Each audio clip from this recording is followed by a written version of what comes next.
Hoje nós temos o prazer de receber a professora Jeane Tavares. Ela é docente da Universidade Federal do Recôncavo da Bahia. A professora Jeane é graduada em Psicologia pela Universidade Federal da Bahia, mestre em Saúde Comunitária e doutora em Saúde Pública pelo Instituto de Saúde Coletiva da UFBA. Docente da Universidade Federal do Recôncavo da Bahia, Centro de Ciências da Saúde, docente do mestrado profissional em saúde da população negra e indígena, e líder do grupo interdisciplinar de pesquisa e extensão em saúde coletiva da UFRB. Pesquisadora associada do Grupo de Pesquisa e Cooperação Técnica, Comunidade, Família e Saúde.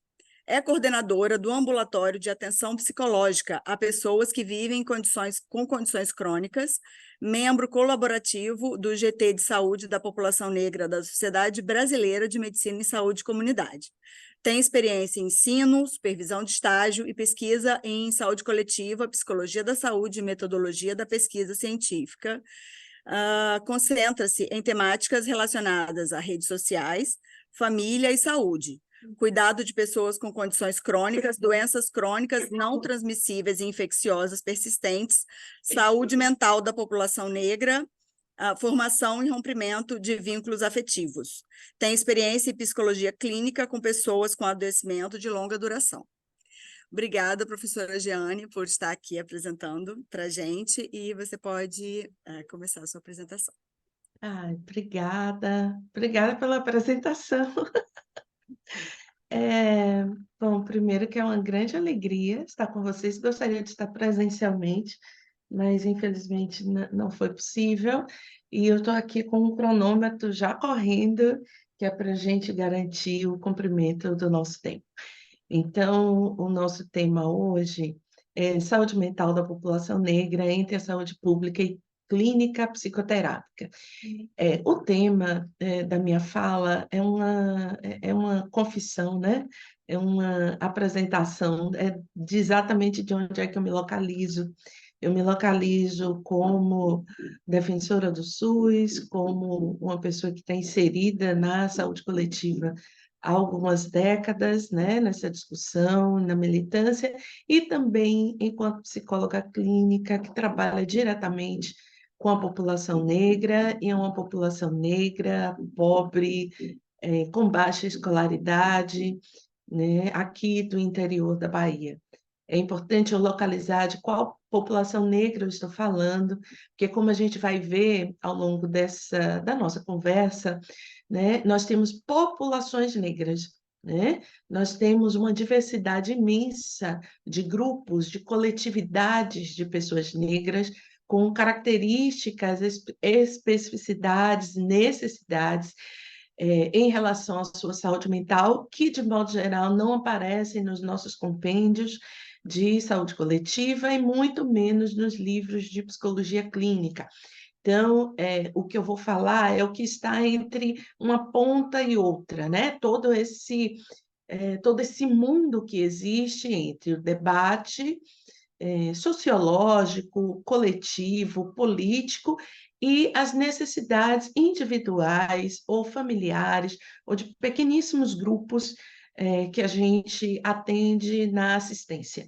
Então, o tempo todo vocês vão ver que eu vou falar, não, isso é uma questão da gestão, isso é uma questão para assistência. Então, a princípio, esse título da minha fala, ele poderia remeter a uma oposição entre a saúde pública, né, e a clínica psicoterápica. Não existe essa oposição. Nós estamos falando de um mesmo fenômeno que, a depender, falando de saúde mental, a depender do lugar que você ocupa nessa discussão, a depender da proximidade que você tem com questões da coletividade ou da subjetividade, você vai dar mais atenção ou não a determinados aspectos. Então, a gente já começa falando que não há uma oposição, mas uma necessidade da gente ter uma visão e uma interpretação sobre a saúde mental que seja ampla, né? E que considere o sistema como um todo e que considere o contexto das nossas ações. Então, eu quero começar falando que a saúde mental da população negra, ela vai se inserir numa discussão maior, que é sobre saúde da população negra. Então, não dá para a gente falar sobre o que precisamos fazer em relação à saúde mental da população negra se a gente não entende esse contexto mais amplo, porque a gente faz essa divisão entre saúde física e saúde mental muito mais por um erro filosófico, epistemológico, das nossas formações, e para facilitar, né, uma didática, mas que também não facilita. Mas vamos seguir, tá?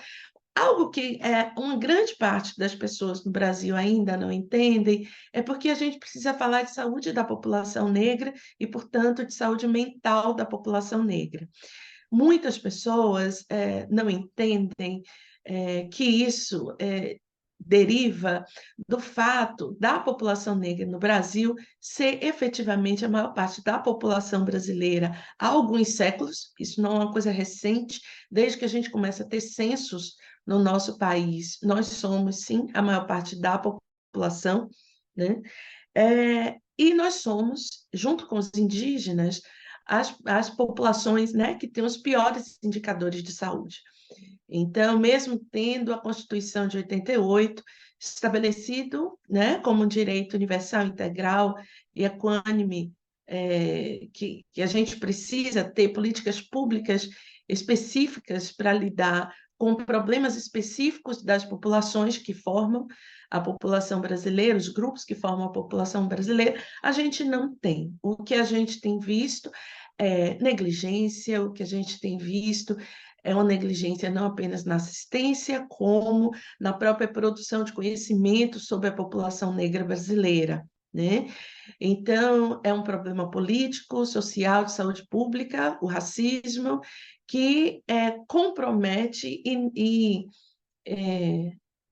urge, né, que todas as esferas de poder federativos tomem, né, prestem atenção e comecem a tomar decisões efetivas. Então, a gente tem, desde 2009, Política Nacional de Saúde Integral da População Negra, e, recentemente, a produção da Secretaria de Vigilância em Saúde e Ambiente, né, dois boletins epidemiológicos que confirmam aquilo que a gente já sabe há várias décadas, desde que se começa a ter sistemas de saúde em que a gente tem lá o critério raça-cor, né? Desde que a gente tem essas informações, desde que se começa a gerar essas informações, a gente sabe que a população negra é afetada de várias formas e é uma população negligenciada. Então, no próprio boletim, vai falar ainda de malária, vai falar de tuberculose, vai falar de mortalidade materno-infantil, vai falar sobre como a gente tem maiores níveis de infecção por doenças que poderiam, né, já ter sido controladas, piores, pior cobertura vacinal.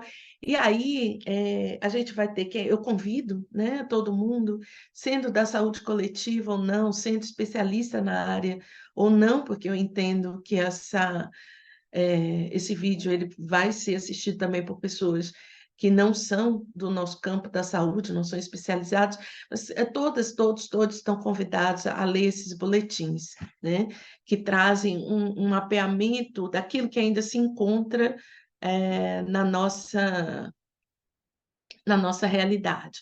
Então, em outubro, né, no mês passado, o Ministério da Saúde ele fez essa publicação dos boletins e fez aqui uma postagem e um grupo, é um governo que declara abertamente que terá a política nacional, a saúde da população negra como prioridade nas suas ações, e a equidade de gênero e raça é uma questão, isso é um compromisso aberto do Ministério da Saúde, em várias declarações da nossa ministra da Saúde, né, doutora Nilce, e quando houve essa declaração aberta. E quando se faz uma postagem, né, sobre chamando a atenção da necessidade de igualdade racial, da equidade racial, há uma reação pública. E foi bom eu falar de igualdade, me lembrem de retornar se eu não falar do item igualdade, porque percebam, a gente está falando o tempo todo de equidade, né? Para quem é da área, entende o conceito de igualdade e equidade, entende que equidade é você tratar de forma diferente aqueles que têm necessidades diferentes.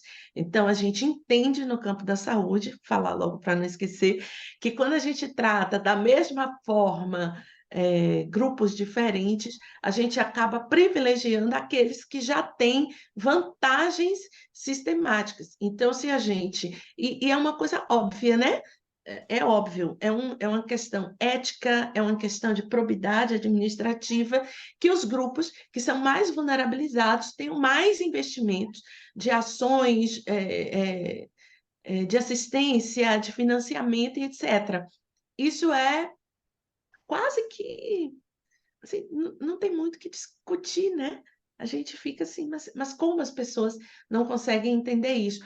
Essa nossa pergunta, como as pessoas não conseguem entender isso, é que nesse como não entender, a gente normalmente prescinde de identificar o racismo nessa ação. Esse não entendimento, essa incapacidade de entender o que é equidade racial, essa incapacidade está diretamente relacionada com o racismo que organiza as nossas relações na sociedade, né? Então, toda vez que a gente fala, não, precisamos garantir a igualdade de acesso a, né?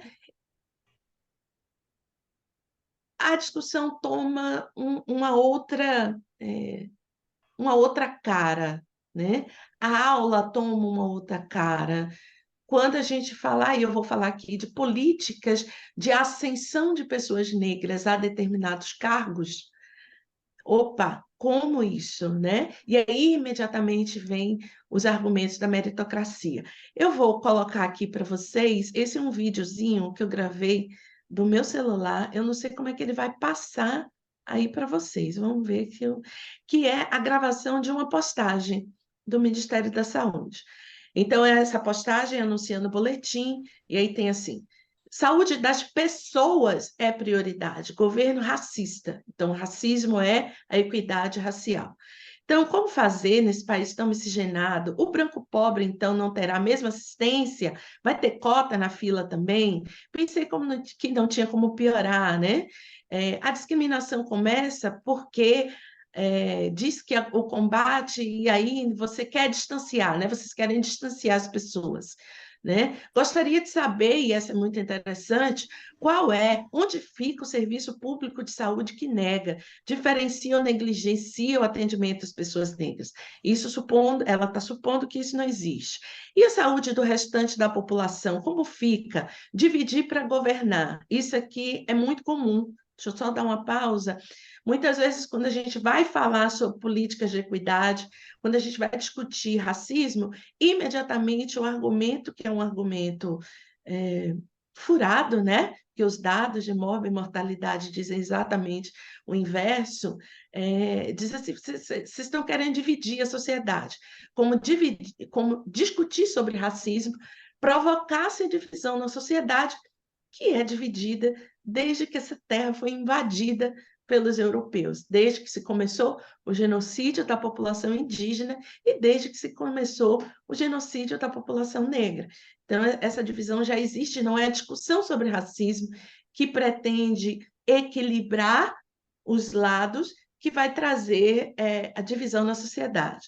E aí uma pessoa fala, era o que faltava, isso não é preconceito também? Saúde é para todo mundo, todo ser humano, né?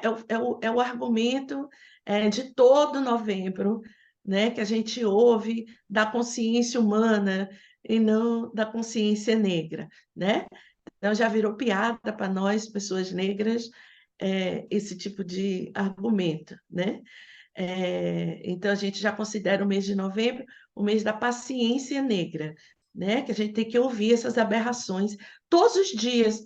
Colegas da saúde, entendam, essa não é uma discussão do novembro, isso aí é o nosso cotidiano, né? Que vai desde essa pessoa que é completamente ignorante sobre equidade, sobre esses conceitos que não são conceitos que são debatidos no cotidiano, até os especialistas pareceristas de periódicos científicos coalizar. Então, esses argumentos eles aparecem, é sistêmico, né? Sempre. Então, era o que faltava. Isso não é preconceito também.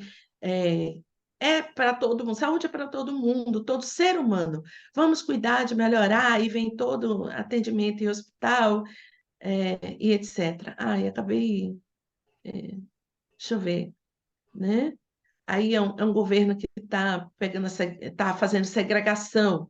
Então, discutir racismo é fazer segregação, né? Oi, sério isso, esse desgoverno é surreal mesmo, continuam dividindo a população. Brancos, indígenas, ciganos, ribeirinhos e mais uma infinidade de cores e raças. Nosso país tão lindamente miscigenado, a saúde de todos importa. Cadê? Oi, alguém falando? Alguma coisa? Não. Então, no SUS, todos terão a mesma dificuldade. Então, vão tratar a população pela cor de pele, vocês aqui começam separando as pessoas, né? Tomem vergonha na cara. E aí tem, eu vou só adiantar um pouquinho. É, é, Explica como, vai ter hospitais apenas para eles, quer dizer, para negros. O racismo começa no próprio governo, vocês estão separando as pessoas e criando divisões. Então, eu vou tirar isso daqui. é, e aí seguem várias outras críticas, né, à atuação do Ministério quando se pretende equidade racial. Eu fiz essa.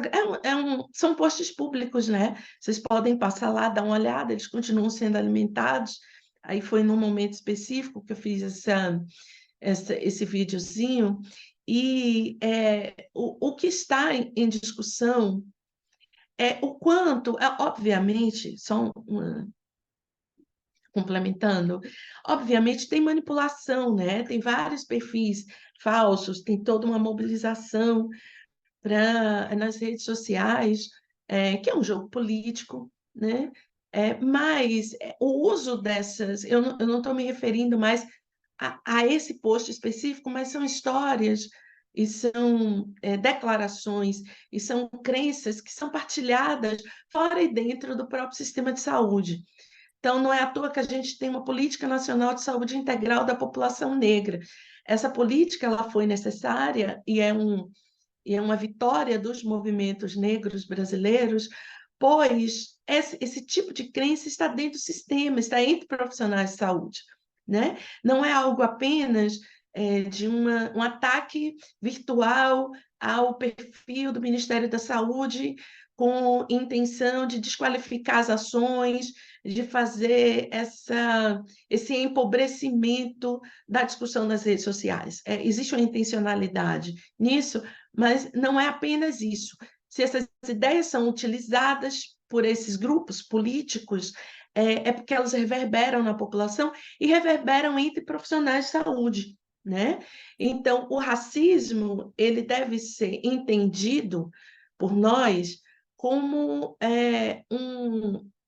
um mediador da saúde da população brasileira, uma iniquidade social que dificulta o acesso à saúde, tá? Que influencia a qualidade do serviço buscado e no desfecho dos casos, tá? Promove desigualdade profunda que gera sofrimento psíquico, adoecimento e morte, quer seja por negligência, quer seja por uma falta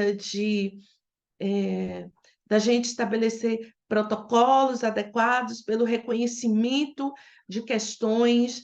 Então, a gente já entende atualmente que o número mais elevado de óbitos, que as altas taxas de mortalidade por violência, né, principalmente, e maternidade materno-infantil, a prevalência de doenças crônicas e infecciosas na população negra tem uma relação direta com o racismo. Então, o racismo não é sobre gostar ou não de pessoas negras.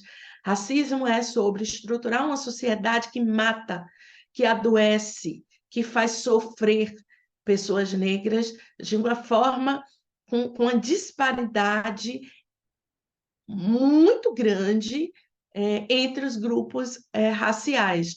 Logicamente, aqui eu estou falando sobre população negra, mas eu sempre lembro que a população indígena também está sendo exterminada assim, através de mecanismos distintos, mas também a partir da questão racial. Então, o que a gente entende é que a população negra sofre uma precarização da vida, com falta de acesso a trabalho ou sendo relegada a trabalhos insalubres, com baixa remuneração, com sobrecarga, com pouca proteção à vida. Então, são condições ruins de habitação, ou a maior parte, nós somos, quanto pessoas negras, a maior parte da população em situação de rua, a maior parte da população encarcerada, então, a maior parte da população que tem pior renda, pior acesso à educação, que tem pouco lazer, né? Que é restrita a determinados territórios, normalmente territórios violentos, e tudo isso, alimentação, e tudo que você pensar aí, que faz parte da promoção da saúde, e que é importante também para a recuperação da saúde, nós estamos. Desculpa, nós estamos em desvantagem. Então, isso impacta diretamente nas nossas condições de saúde, e algo que normalmente a gente não pensa, forma a subjetividade, tá? No próprio livro do ministro Silvio Almeida, que é um dos livros mais conhecidos por pessoas que estão fora dessa discussão, que é o que é o racismo estrutural, ele vai falar: o racismo forma subjetividades e para sua permanência é importante que forme subjetividades. Então, o racismo ele forma subjetividades de pessoas brancas, negras, indígenas, e nos coloca em situações tão distintas ao longo da nossa vida, experiências tão distintas, que o racismo forma modos de compreensão da realidade e permite que nós desenvolvamos, enquanto grupos raciais, comportamentos completamente distintos, né? Então, por exemplo, é, algo, o sorriso, né? A gente pode até. Eu tô indo num comportamento mas o padrão de sorrir, como nós sorrimos, em que situações nós sorrimos, o que nos faz rir ou não, é completamente diferente, tem funções, né, sociais completamente diferentes entre pessoas negras e brancas, entrar ou não em determinadas lojas, utilizar ou não determinadas palavras, utilizar ou não determinados cabelos penteados, andar ou não em determinadas ruas. Tudo isso, e eu estou falando de comportamentos muito, muito, muito considerados individuais, nós vivemos de formas completamente diferentes.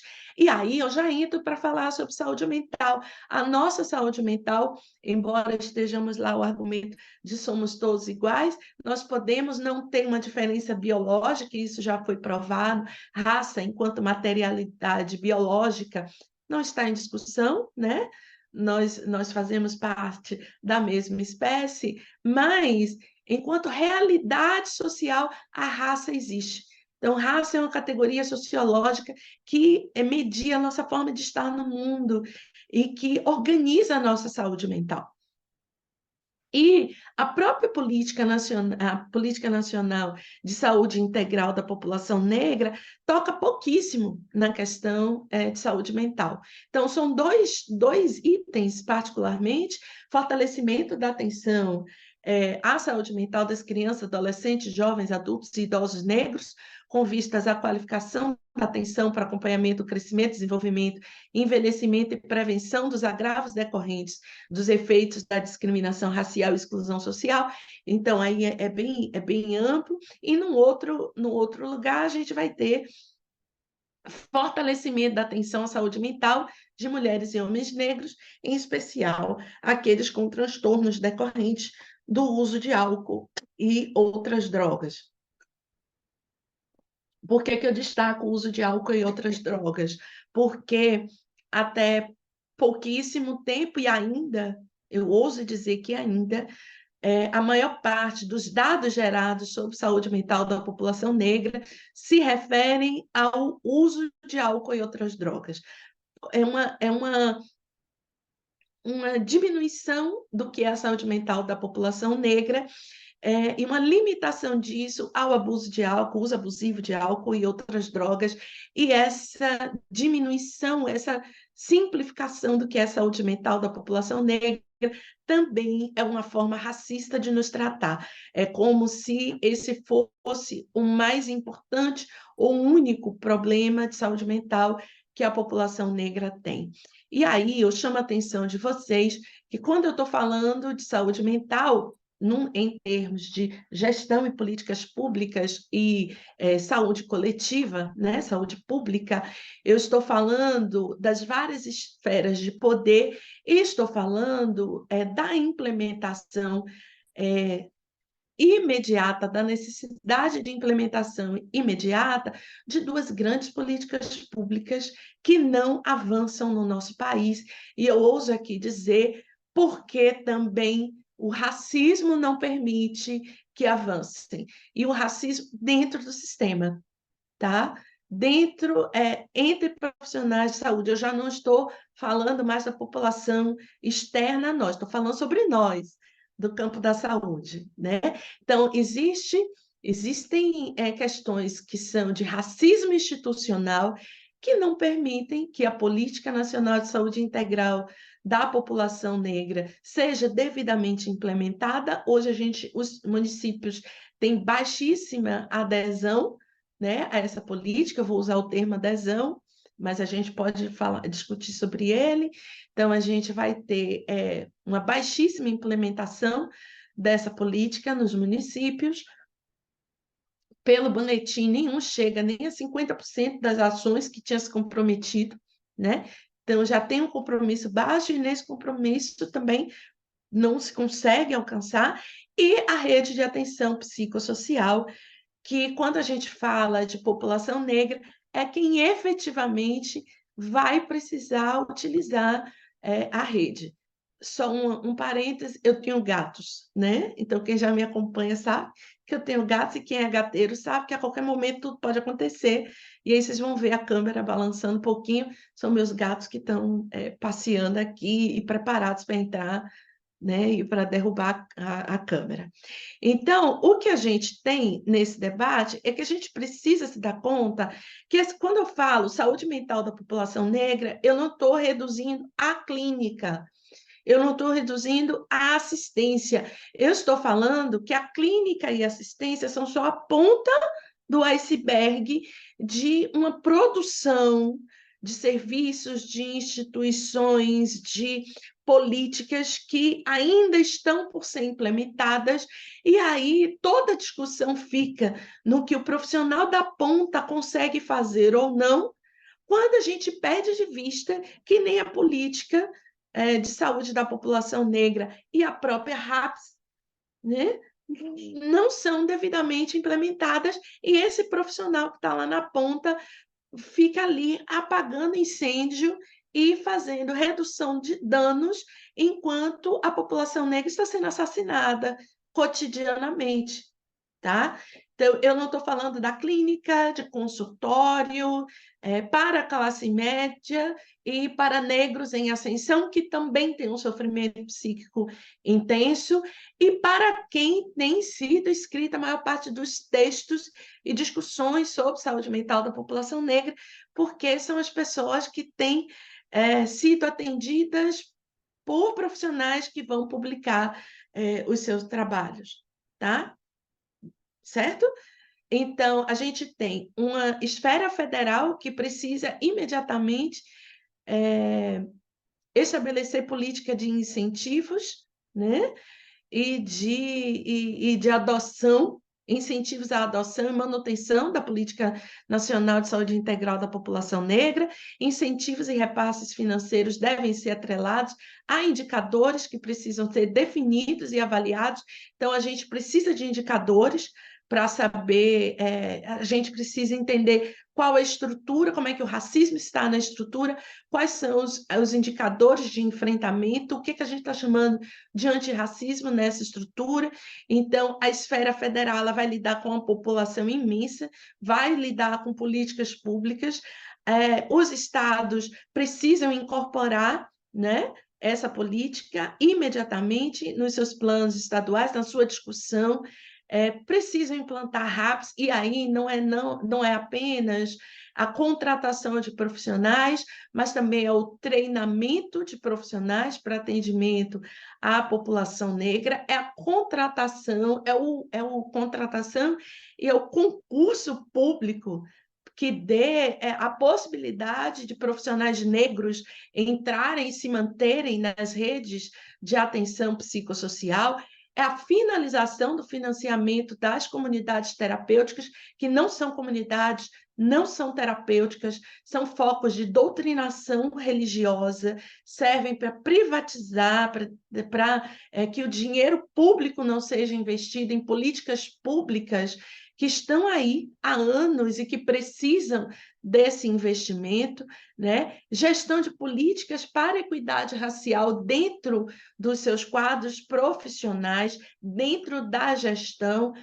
Jeane, mais pessoas brancas não podem fazer gestão? Claro que podem e devem, mas é importante que haja equidade na gestão, exatamente porque nós somos pessoas que nós somos socializadas de formas diferentes, que temos uma visão sobre problemas de saúde absolutamente diferentes.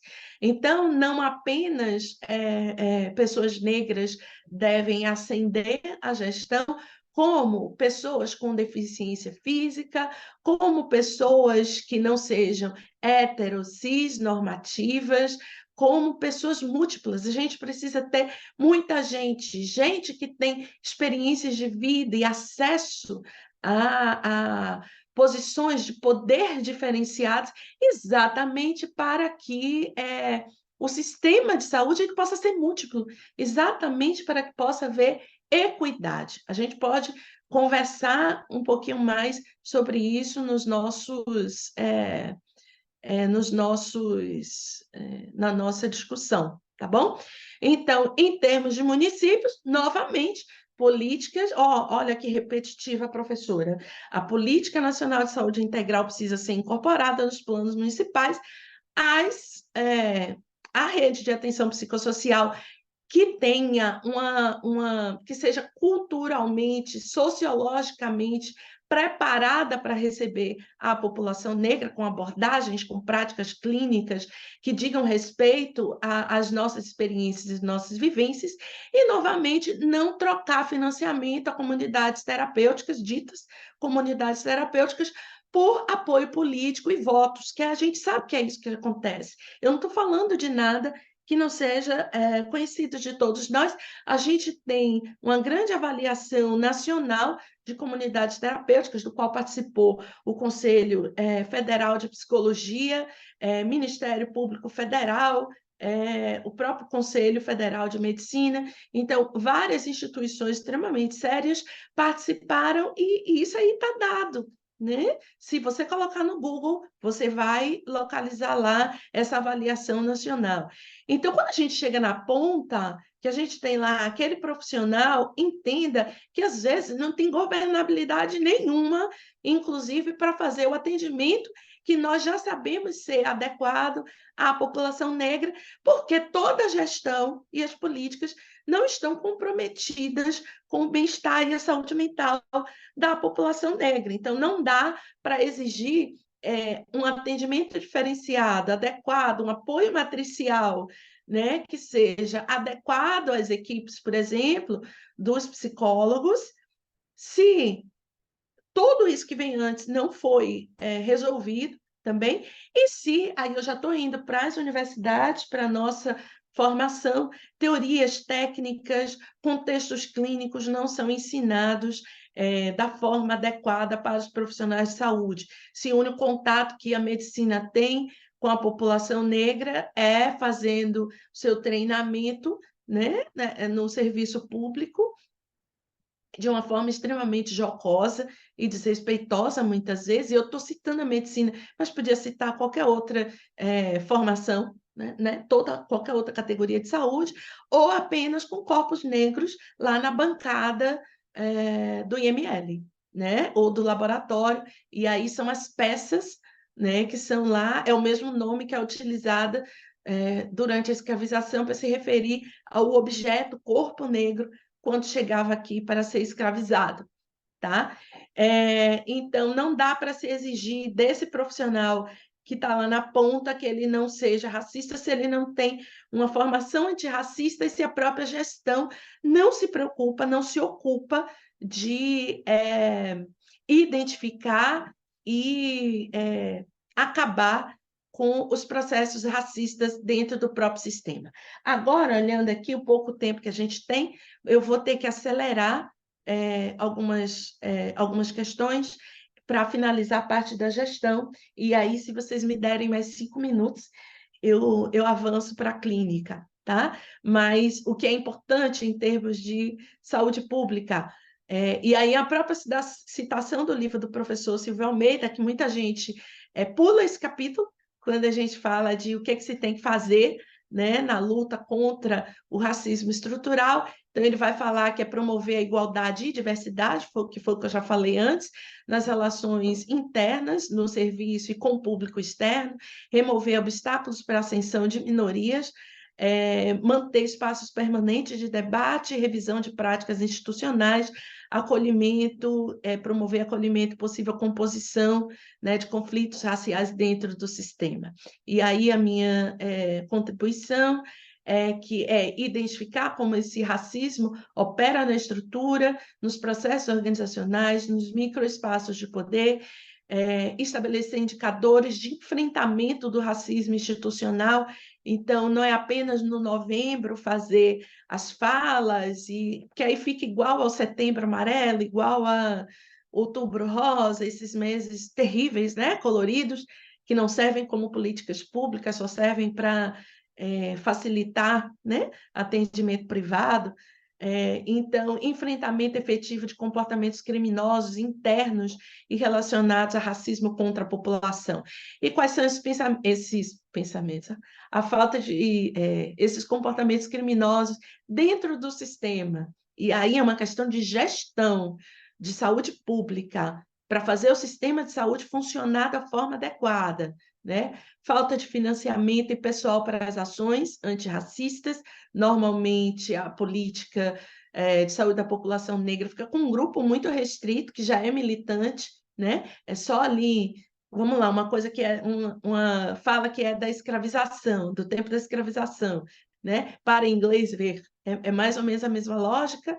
Assédio, silenciamento nas reuniões, desconsideração de opiniões, desqualificação de denúncias, minimizar denúncias de racismo, de trabalhadores, eu não estou falando da público externo, estou falando de trabalhadores, minimização ou negação do racismo, do privilégio branco, impedimento de ascensão profissional de pessoas negras, mas eu poderia citar aqui pessoas indígenas também, invisibilização de contribuições, das nossas contribuições, desrespeito com profissionais de nível médio, agentes de saúde, líderes comunitários, que normalmente são pessoas negras, não tomar ações efetivas em relação a uma das coisas mais graves que acontecem no sistema de saúde, que é a subnotificação do quesito raça-cor e o racismo religioso dentro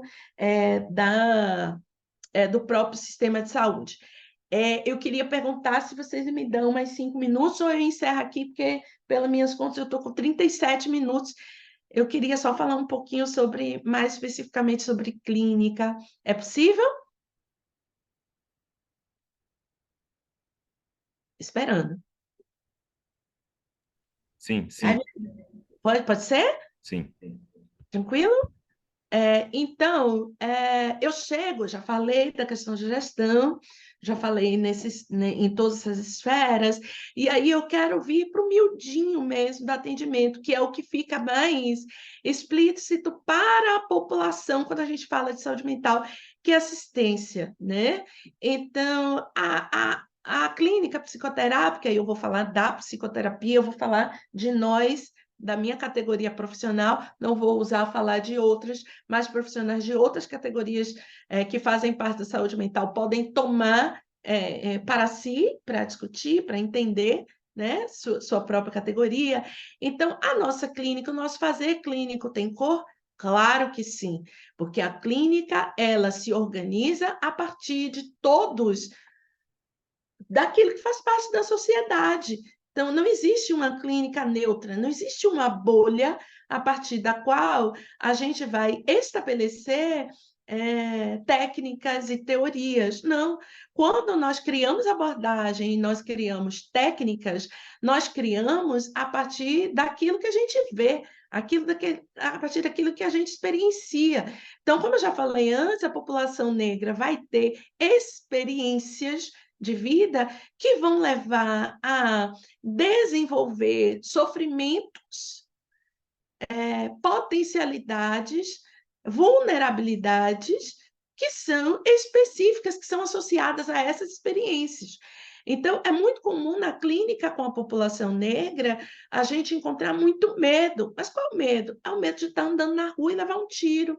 É o medo de eu estar numa loja e alguém invocar que eu roubei alguma coisa, eu entrar no sistema de justiça e não sair mais.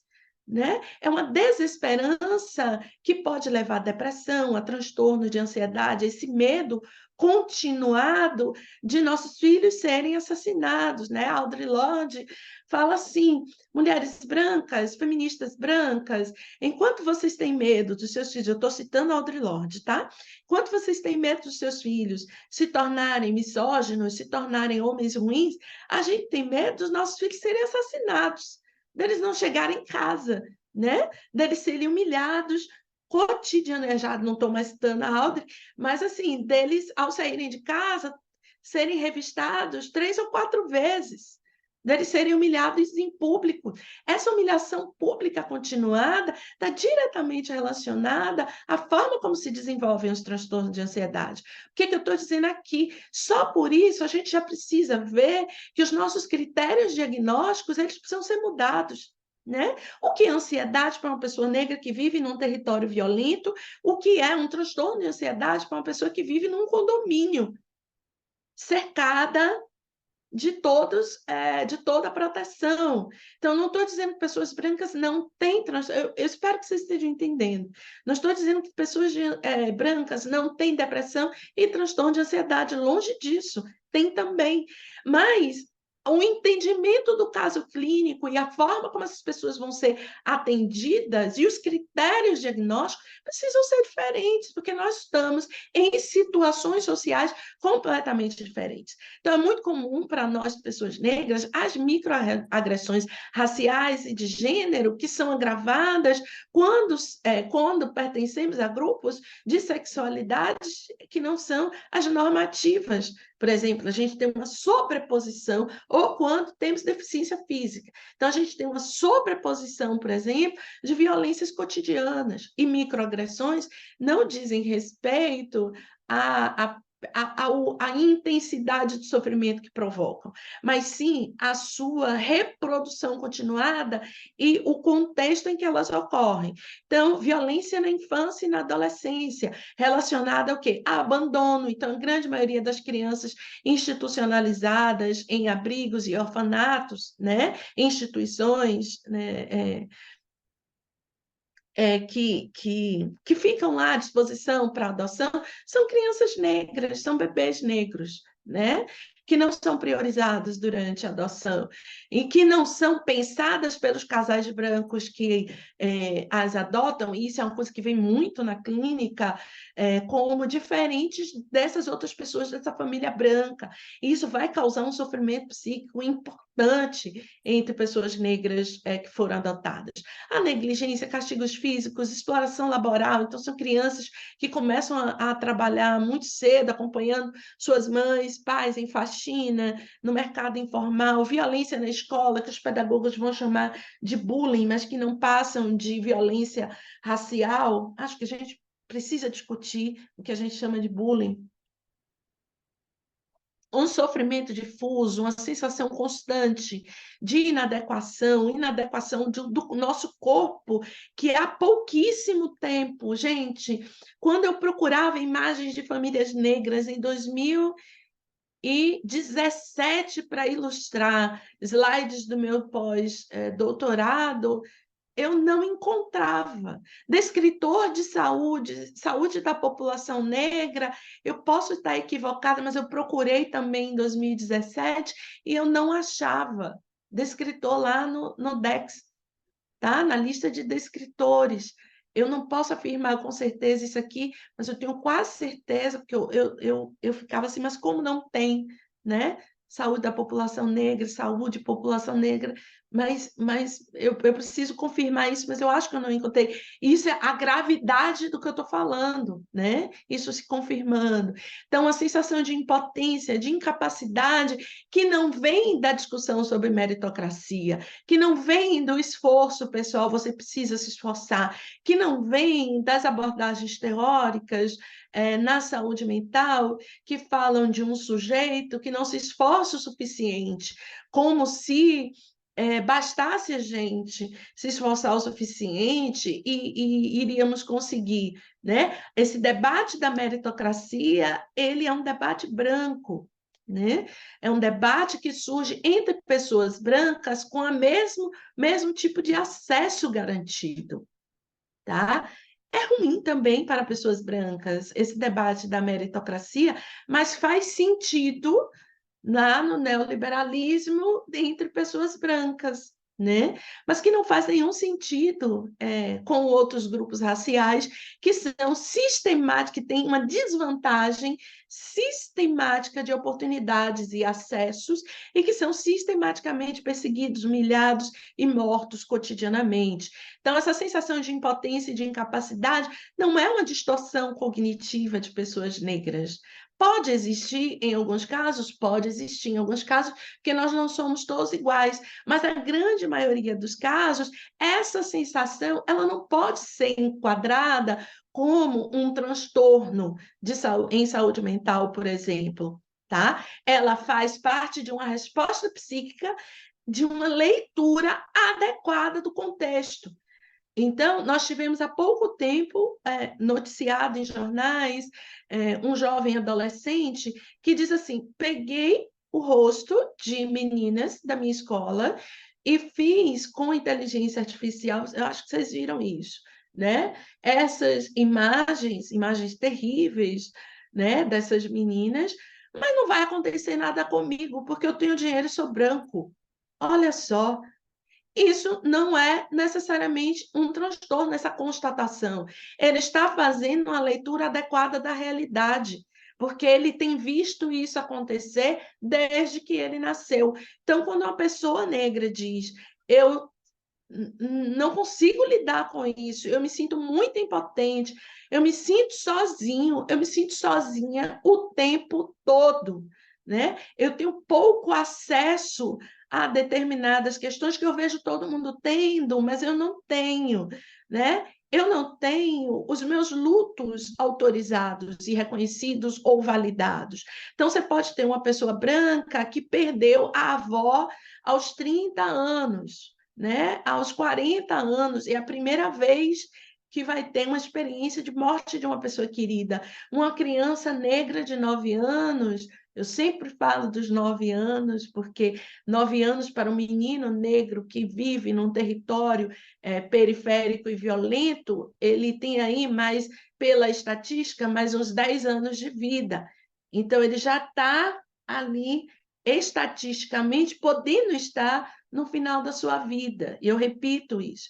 Essa criança de 9 anos já perdeu a mãe, porque pode ter sido encarcerada, porque foi envolvida na questão de tráfico de drogas, pode ter tido seu pai já assassinado, né? Pode ter tido seu irmão também já preso, assassinado, ele já pode estar preso dentro de uma comunidade terapêutica que foi transferido para outro estado, e essa criança está enlutada, e ela não sabe que sofrimento é esse que aparece para ela, e aí ela vai ser atendida por profissionais que não incluem no seu processo terapêutico, no seu projeto terapêutico singular, a questão racial, por exemplo, né?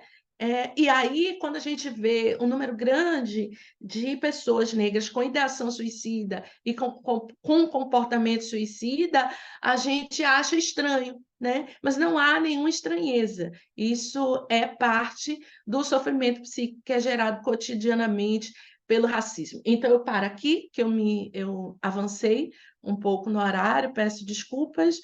Então, vou parar aqui a transmissão para a gente ter tempo para conversar. E é isso aí. Eu não estou te ouvindo. Eu não estou ouvindo, tá fechado.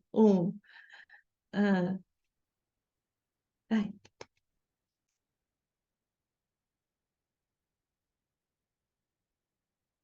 eu continuo não te ouvindo. Eu acho que está no. Tá fechado o microfone Sim, resolvi no também. Zoom. Aí. Então, muito obrigada, estava te agradecendo. A gente bateu palmas aqui para você Ai, no obrigada, auditório, gente. acho que você me escutou. É, nossa, você trouxe um tema realmente extremamente importante e sensível, né? Difícil de discutir, mas essencial e que a gente precisa ter coragem e ter força para fazer diferenças. Eu abro as perguntas aqui para o auditório e a gente também vai conversar um pouquinho com o pessoal do chat. Alguém tem uma questão? Eu estou... Léo? Você, Leonardo? Você consegue ver assim, do chat? Não estou conseguindo ver. Aí eu tô ouvindo. Maia vai te fazer uma questão e a gente continua. Peraí, deixa eu aumentar um pouquinho o meu volume aqui. Gente, eu tenho um pouco de perda auditiva, viu? Então, se eu tô sem o aparelho. Então, pode ser que eu peça para vocês repetirem as coisas, né? Vai, é assim mesmo. Bom dia, professora. Bom dia. Parabéns pela apresentação. Realmente um tema que requer todo um cuidado e carinho. Eu sempre chamado a atenção aqui para até dar sustentação quando fala sobre a gente gerar dados, né? Sim. E que não são difíceis, são claros.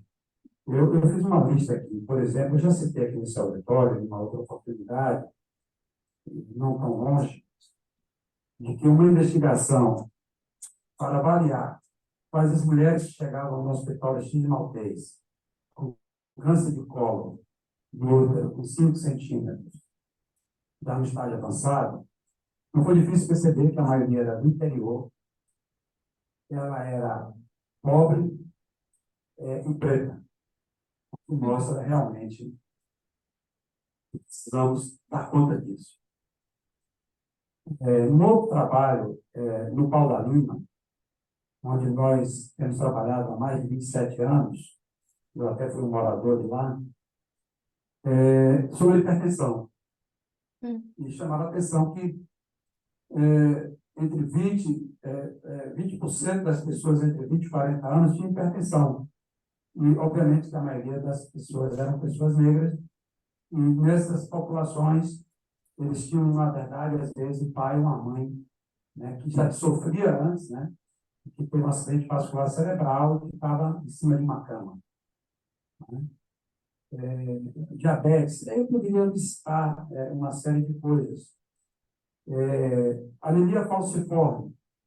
Eu me recordo que quando eu me tornei professor de medicina, em 1980, na Escola Baiana e depois na Federal, me chamava a atenção a falta do termo anemia falciforme. Uhum.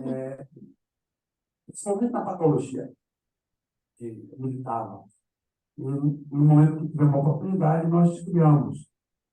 Aqui também não tínhamos, né? Houve uma época que se trabalhou muito, a professora Eliane Azevedo, o professor Otávio José Tavares Neto, lá no Hospital das Clínicas, um grupo de pesquisa com olhar, né, para a população com anemia falciforme, que coincidentemente era a população negra, né, na maioria. E, novamente, teve um vácuo, não se tinha muita coisa. Aqui na Fiocruz, quando eu me tornei diretor, nós não tínhamos absolutamente nada sobre anemia falciforme. E foi uma questão circunstancial e foi uma sorte. Uma certa vez eu fui para uma banca na escola de farmácia e tomei conhecimento que tinha uma pesquisadora retornando dos Estados Unidos, que era a professora Marilda, a nossa diretora. E eu a convidei para vir para a Fiocruz, e quando a Marilda veio, ela começou a trabalhar com a minha área de trabalho mais era exosomose, chegamos aí para Itaquara.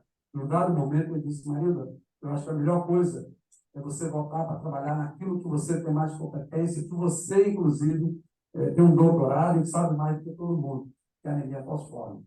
E hoje nós temos colhido muitos frutos disso. A professora Marilda formou várias pessoas, né, e tem continuado formando várias pessoas, né, nessa área.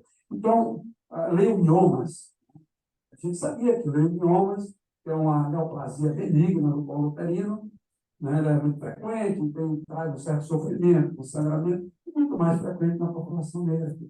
Mas as pessoas não. Enfim, eu acho que o que eu quero chamar a atenção é para a gente fazer um apelo no sentido de gerar realmente doenças de Chagas, enfim, gerar evidências científicas para dar suporte todo a essa defesa, que é uma defesa que eu acho que tem que ser da professora, mas não só da senhora, mas de todos nós. Parabéns.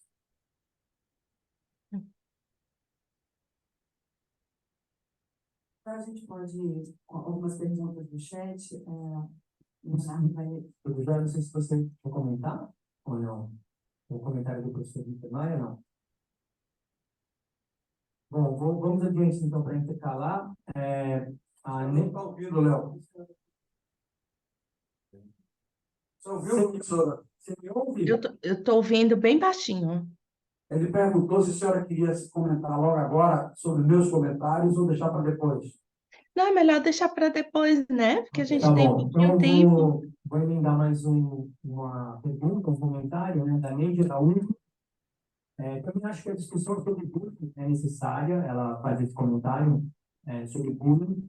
E também a Leandra Caetano, ela fala: professora, eu entendo que todo psicólogo precisa ter esse olhar na clínica, mas a senhora acha que qualquer abordagem consegue ter essa perspectiva, por exemplo, terapia cognitiva comportamental, psicanálise, ou precisaríamos partir para uma abordagem histórico-cultural?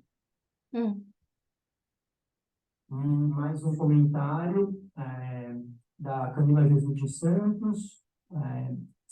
Bom dia a todas as pessoas, agradeço a Fiocruz pelo debate e a Giane pelo prazer de poder ouvi-la. Tem uma questão: existem pesquisas para além da mensuração dos agravos em saúde da população negra que evidenciam o atravessamento do racismo no atendimento de profissionais de saúde com pacientes negros? É uma pergunta que ela coloca. Você quer responder essas? E aí depois a gente continua. Oi? Acho que a gente pode... Peraí, eu estou acompanhando. Você está acompanhando o chat, né? Estou acompanhando. E depois a Mirelle Castro, ela, acho que é a última colocação. Eu sou psicóloga hospitalar e clínica e atendo também pessoas negras, obviamente, em ambos os lugares. E eu vejo as repercussões sociais e culturais de violências na subjetividade, afetividade e autoestima dessas pessoas. Não temos como fazer clínica e cuidado do outro sem um olhar diferenciado. Caso contrário, a nossa assistência termina sendo iatrogênica. Eu aprendo diariamente, seja pela minha busca ativa, seja pela sensibilidade de olhar e escutar o outro. Sim. Não, e é isso mesmo. Se a gente não for evidentemente antirracista, o nosso atendimento vai ser iatrogênico, sim, na saúde mental. Posso ir? Comentar? Pode.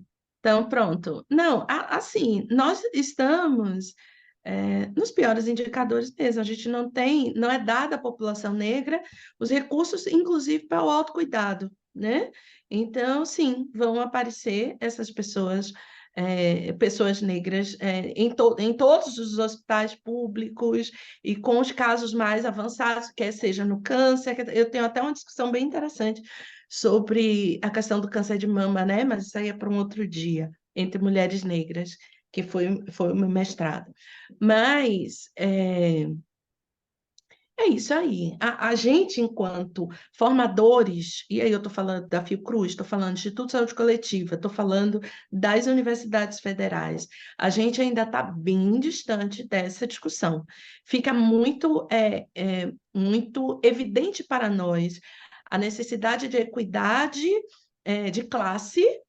Então, na saúde coletiva, na discussão da saúde pública, gente, pessoas pobres realmente precisam, né, de mais investimento. Mas quando a gente passa para a discussão racial, né, isso não é um debate tranquilo. Tanto que a gente ainda tem grandes professores, grandes teóricos da saúde pública que são radicalmente contrários à discussão racial, inclusive atualmente utilizando o argumento de identitarismo, né?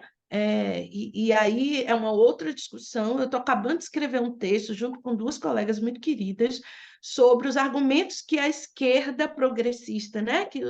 Pessoas brancas progressistas usam para desqualificar a discussão racial. Então, é um debate que não está pacífico dentro das instituições formadoras, que a gente vai ter que ter coragem para chamar isso para os nossos debates, para os trabalhos que a gente orienta, e etc.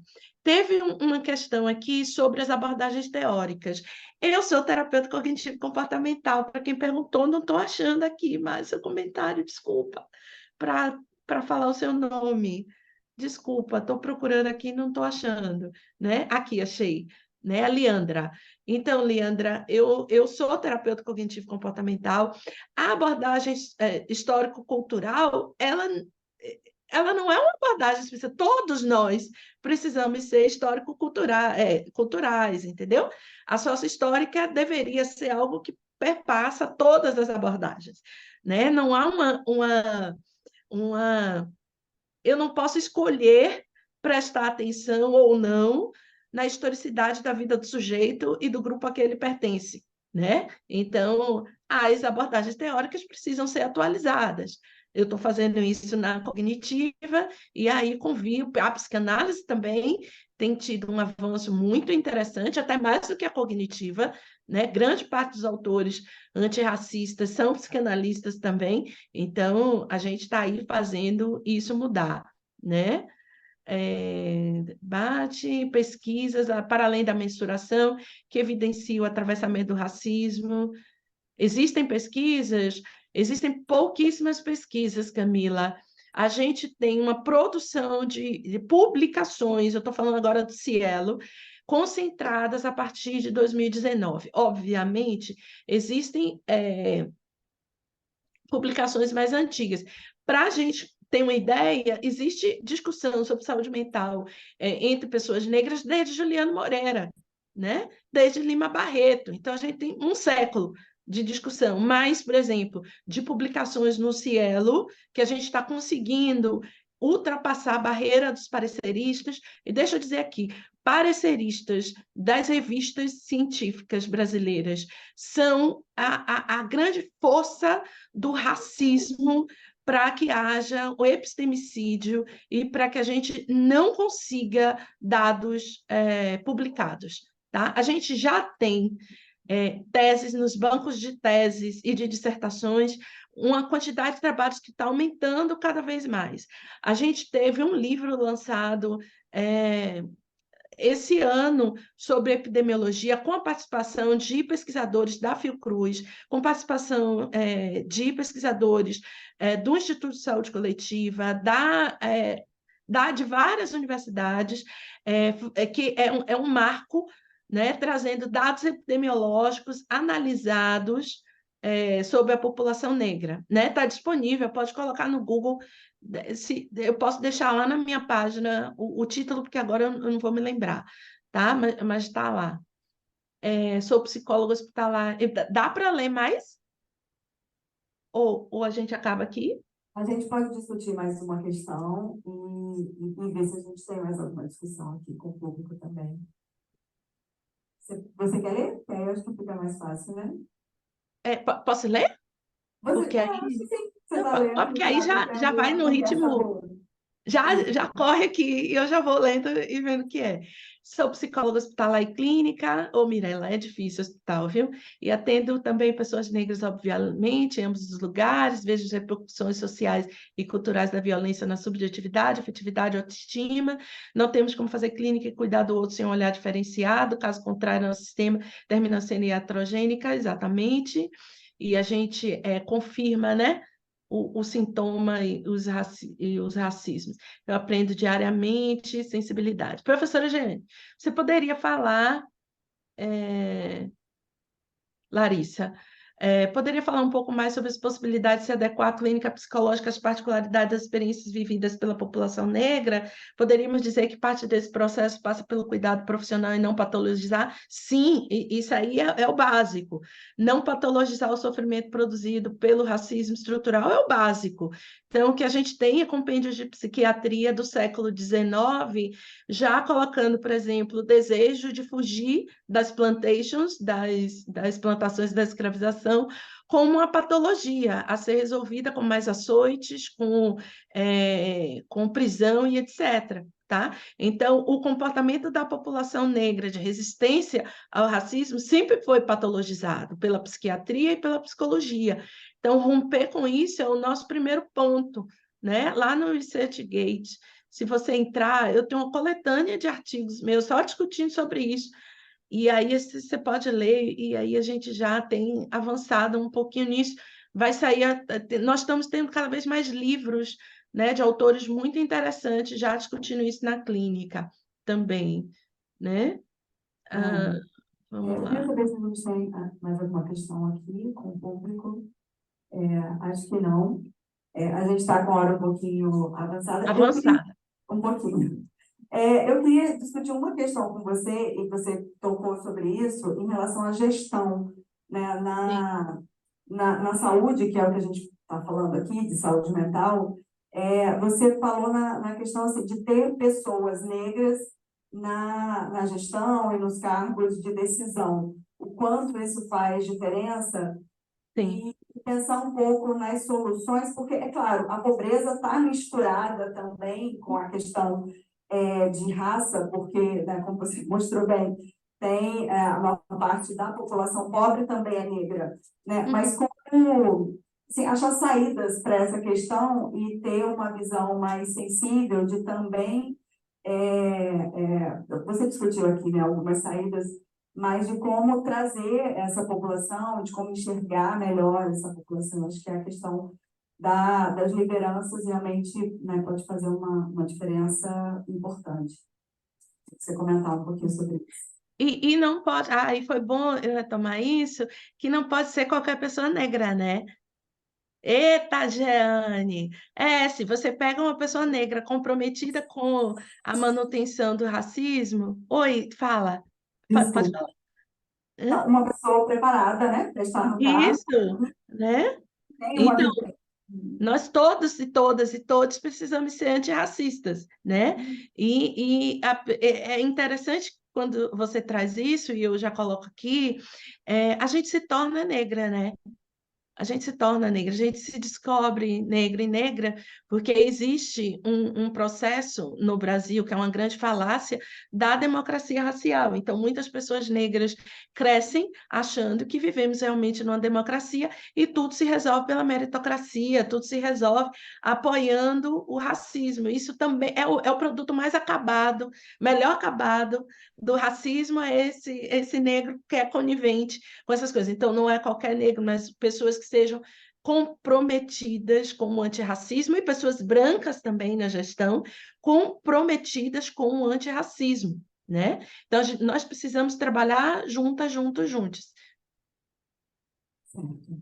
Gente, muito obrigada a todo mundo que ficou presente. Muito obrigada, Jeane. A gente ainda teria mais discussão, o público mas já esteve passamos. presente e agradecendo muito a sua palestra. Eu te agradeço também e teremos próximas oportunidades de maiores discussões. Que bom, Obrigada. que bom. Uma felicidade estar com vocês aqui, né? Me despedindo. Obrigada a todo mundo que está E aí. agradecer a Lorena também, que fez o convite, que está ali assistindo. Lorena, obrigada pelo convite, obrigada, Fiocruz, pela confiança, pelo convite, parabéns a vocês pelo trabalho de excelência que vocês fazem, são pessoas maravilhosas. Sim, devemos muito também ao trabalho de vocês cotidiano. Obrigada a todo mundo que está nos assistindo aí, acompanhando à distância e aqueles que verão no futuro. Então, sejamos antirracistas, não apenas no novembro, e vamos aí fazer o SUS funcionar, porque é o que a gente tem que fazer eticamente, e o SUS é direito nosso, né? De todos nós. Então, a população negra e indígena também tem direito de usufruir de uma saúde de qualidade e equânime, tá bom? Um beijo para vocês. Com certeza, obrigada.